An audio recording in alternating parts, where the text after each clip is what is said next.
കൂട്ടുകാരെ, ഇന്നത്തെ യാത്ര ഞാൻ എത്തിക്കുന്നത് നമ്മുടെ കരുനാഗപ്പള്ളിലാണ്. കരുനാഗപ്പള്ളി ഗവൺമെന്റ് ആശുപത്രിയുടെ ഫ്രണ്ടില് ഒരു ചേച്ചി ബിരിയാണി വിൽക്കുന്ന ഒരു കാഴ്ച കണ്ടിട്ടാണ് ഞാൻ ഇവിടെ വന്നിരിക്കുന്നത്. ബിരിയാണിക്ക് എന്താ വില?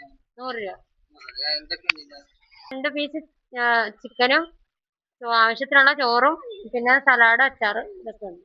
ഞായറാഴ്ച ഇല്ല, അല്ല, ഇത്രയും താമസം സാധാരണ നേരത്തെ തീരുന്ന. ഇന്ന് മഴയുണ്ടായിരുന്നു, ഇനി ഇവിടെ ഊണ് ഉണ്ടായിരുന്നു, പൊതിച്ചോറ് വിളമ്പുന്നുണ്ടായിരുന്നു. അതുകൊണ്ട് ഇവിടെ അല്ല, ഹോസ്പിറ്റലിൽ ഇന്ന് ഫ്രീ ആയിട്ട് പൊതിച്ചോറ് വിളമ്പുണ്ട. ഇത്ര 3:45 ആകുമ്പോഴത്തേക്ക് തീരും.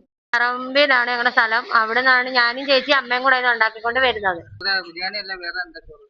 ബിരിയാണി മാത്രമേ ഉള്ളൂ. ഇപ്പൊ ഞങ്ങൾക്ക് പായസമൊക്കെ ഉണ്ടായിരുന്നു. ഇപ്പൊ ബിരിയാണി. ഇതിലെ പോകുന്നത് തീർച്ചയായിട്ടും വാങ്ങി കഴിക്കുക. ദം ബിരിയാണിയാണ്, നല്ല ചൂടുള്ള ബിരിയാണിയാണ്. എല്ലാ ദിവസവും നേരത്തെയാണ് ബിരിയാണി തീർന്നതെന്നാണ് ചേച്ചി പറഞ്ഞത്.